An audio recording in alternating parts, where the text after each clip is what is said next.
नमस्कार दोस्तों, देश में कोरोना की रफ्तार जेट स्पीड से बढ़ती ही जा रही है। पिछले 24 घंटे में कोरोना के 96,000 से ज्यादा मामले सामने आए हैं। लेकिन इस बीच अच्छी खबर ये है कि स्वदेशी कोवैक्सीन के दूसरे फेज के ट्रायल में 750 लोगों को पहली डोज देने का काम पूरा हो गया है। वहीं अब दिल्ली में मौजूद सभी मोहल्ला क्लिनिक में कोरोना का टेस्ट करवाया जा सकेगा। इसके अलावा चीन के एक वायरोलॉजिस्ट ने कोरोना वायरस को लेकर बड़ा खुलासा किया है। क्या है ये खुलासा, ये हम आपको बताएंगे। इन खबरों के साथ ही कोरोना को लेकर कुछ शोध की जानकारी भी आपको हम देंगे। लेकिन शुरुआत करते हैं कोरोना से जुड़ी कुछ अच्छी गुड न्यूज के साथ। स्वदेशी वैक्सीन कोवैक्सीन पर गुड न्यूज। दोस्तों, दुनिया में भले ही वैक्सीन ट्रायल की रफ्तार धीमी हो गई हो, लेकिन भारत में स्वदेशी वैक्सीन के ट्रायल तेजी से आगे बढ़ रहे हैं। आईसीएमआर और भारत बायोटेक की कोवैक्सीन के दूसरे फेज के ट्रायल में वॉलंटियर्स को पहली डोज देने का काम पूरा हो गया है। देश के 12 संस्थानों में करीब 750 लोगों को वैक्सीन की डोज दी गई है। दूसरे चरण में एम्स में 50 लोगों को टीके की पहली डोज दी गई है। वैक्सीन लगने के बाद अब तक किसी भी मरीज में कोई साइड इफेक्ट की बात सामने नहीं आई है। ट्रायल से जुड़े डॉक्टर कहते हैं कि अगर सब कुछ ठीक रहा तो इस साल के अंत में या फिर अगले साल की शुरुआत में कोरोना का टीका उपलब्ध हो सकता है। इस टीके का पहले और दूसरे चरण का ट्रायल एक साथ शुरू हुआ था। 12 चिकित्सा संस्थानों में 18 से 55 साल की उम्र के 1125 लोगों को टीका लगाया जाना था। सीरम को वॉलंटियर्स की भर्ती रोकने का आदेश। दोस्तों, ऑक्सफोर्ड की वैक्सीन का ट्रायल इस समय पूरी दुनिया में रोक दिया गया है। भारत में भी वैक्सीन के ट्रायल में लगे सीरम को इसे रोकने का नोटिस देने के साथ ही वॉलंटियर्स की भर्ती करने से भी रोक दिया गया है। डीसीजीआई ने सीरम से अगले आदेश तक कोरोना वैक्सीन परीक्षण के लिए उम्मीदवारों की भर्ती रोकने को कहा है। इसके साथ ही डीसीजीआई ने सीरम को एक और आदेश में कहा है कि परीक्षण के दौरान अभी तक टीका लगवा चुके लोगों की सुरक्षा निगरानी बढ़ाई जाए। साथ ही सीरम ट्रायल की योजना और रिपोर्ट को पेश करे। दरअसल डीसीजीआई ने एस्ट्राजेनेका के दूसरे देशों में टीके का परीक्षण रोके जाने के बारे में जानकारी नहीं देने को लेकर 9 सितंबर को सीरम को कारण बताओ नोटिस जारी किया था। तेजी से बढ़ रही है रिकवर हुए मरीजों की संख्या। दोस्तों, भारत में कोरोना के मामले तेजी से बढ़ रहे हैं, लेकिन एक अच्छी बात यह भी है कि कोरोना के जितने मामले सामने आ रहे हैं, उससे ज्यादा लोग देश में कोरोना से रिकवर भी हो रहे हैं। स्वास्थ्य मंत्रालय ने कोरोना वायरस को लेकर एक तुलनात्मक अध्ययन का आंकड़ा जारी किया है। इससे मंत्रालय ने कोरोना वायरस के रिकवर मामलों और सक्रिय मामलों की तुलना करते हुए आंकड़े जारी किए हैं।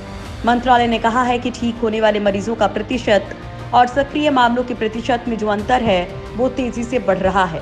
कुल मामलों में अब तक 36 लाख से ज्यादा यानी कि 3/4 मरीज बीमारी से ठीक हो चुके हैं। वहीं 10 लाख यानी कि 1/4 से भी कम मामले सक्रिय हैं। मंत्रालय ने बताया कि अब तक 36 लाख मरीज ठीक हो चुके हैं और अस्पताल से छुट्टी ले चुके हैं। उत्तराखंड आने वालों का कोरोना टेस्ट जरूरी। दोस्तों, उत्तराखंड भी आजकल कोरोना का हॉटस्पॉट बना हुआ है। इसी को देखते हुए अब उत्तराखंड सरकार ने राज्य में एंट्री से पहले कोरोना टेस्ट कराने का नियम बनाया है, जिसके बाद अब उत्तराखंड में बाहर से आने वाले लोग सीमा पर मौजूद चौकियों में कोविड टेस्ट करा सकेंगे। चौकियों पर कोविड टेस्ट की व्यवस्था करने का आदेश मुख्य सचिव ओम प्रकाश ने जारी किया है। प्रदेश में बाहर से आने वाले लोगों को अनिवार्य रूप से स्मार्ट सिटी की वेबसाइट पर पंजीकरण कराना है। इसके साथ ही उन्हें RT-PCR, ट्रू NAT टेस्ट भारतीय चिकित्सा परिषद की किसी अधिकृत लैब से कराकर इसकी रिपोर्ट वेबसाइट पर अपलोड करनी है। अगर टेस्ट नेगेटिव पाया जाता है तो सोशल डिस्टेंसिंग का पालन कर लोग राज्य में प्रवेश कर सकेंगे। दिल्ली में मोहल्ला क्लिनिकों में होगी कोरोना की जांच। दोस्तों, दिल्ली में कोरोना के मामले फिर से तेजी से बढ़ रहे हैं। इसको देखते हुए दिल्ली सरकार ने एक बड़ा फैसला लिया है, जिसके बाद अब दिल्ली में मोहल्ला क्लिनिक में भी कोविड की जांच होगी। अब तक 300 जगहों पर कोविड की जांच हो रही है, जिसमें दिल्ली सरकार के सभी अस्पताल और डिस्पेंसरी शामिल हैं। अब इसमें मोहल्ला क्लिनिक को भी शामिल कर लिया गया है। दिल्ली में 450 मोहल्ला क्लिनिक हैं, जहां पर ये जांच शुरू करने की योजना है। इस जांच को शुरू करने का मकसद, जहां एक तरफ लोगों को अपने घर के नजदीक आसानी से कोरोना की जांच कराने की सुविधा मिल जाएगी, वहीं इससे दिल्ली में कोविड की जांच भी बढ़ जाएगी। इस आदेश के अनुसार मोहल्ला क्लिनिकों में दोपहर 2 बजे से शाम 5 बजे तक कोविड की जांच होगी। ब्रिटेन में रूल ऑफ 6 नियम होगा लागू। दोस्तों, कोरोना के कहर से ब्रिटेन भी जूझ रहा है। लॉकडाउन खत्म होने के बाद यहां लगातार कोरोना के मामले सामने आ रहे हैं। इससे निपटने के लिए यहां की सरकार ने अब रूल ऑफ 6 नियम को लागू करने का फैसला किया है। इस नए नियम के तहत 6 से ज्यादा लोगों को सामूहिक तौर पर इकट्ठा होने की अनुमति नहीं होगी। यह नियम पुलिस की तरफ से लागू करवाया जाएगा और इसका उल्लंघन करने पर व्यक्ति को जुर्माना तक देना पड़ सकता है। ब्रिटेन के इस नए नियम के तहत केवल स्कूलों, शादी समारोह, अंतिम यात्रा और आयोजित टीम स्पोर्ट्स को छूट दी जाएगी। बोरिस जॉनसन सरकार की ओर से जुर्माने की राशि 100 यूरो यानी कि करीब 8,700 रुपए रखी गई है। अगर इसे बार बार दोहराया जाएगा तो जुर्माने की राशि दोगुनी होती जाएगी। कोरोना वायरस प्रूफ शहर बना रहा है चीन। दोस्तों, कोरोना वायरस को पैदा करने वाला चीन अपने नागरिकों को भविष्य की महामारियों से बचाने के लिए एक खास शहर को बसा रहा है। आधुनिक तकनीक से लैस होने वाले इस शहर में लोग कोरोना वायरस जैसे घातक महामारियों से बचे रहेंगे। इस शहर को पेइचिंग के पास बनाया जा रहा है, जिसका नाम जियोंगएन न्यू एरिया रखा गया है। राष्ट्रपति शी जिनपिंग ने इस स्मार्ट सिटी प्रोजेक्ट को 2017 में अपनी स्वीकृति दी थी, जिसे चीन की टेक फर्म टेंसेंट बना रही है। ये शहर 2000 वर्ग किलोमीटर के एरिया में बसाया जाएगा। इस शहर में रहने वाले लोग हाईटेक फैसिलिटी, बड़ी बालकनी और सामुदायिक ग्रीन हाउसेस जैसी तकनीक का लाभ उठाएंगे। ऐसी तकनीक होने के कारण अगर भविष्य में कोरोना वायरस जैसी कोई महामारी आती है तो लॉकडाउन के दौरान भी यहाँ के लोग आराम से जिंदगी बिता सकेंगे।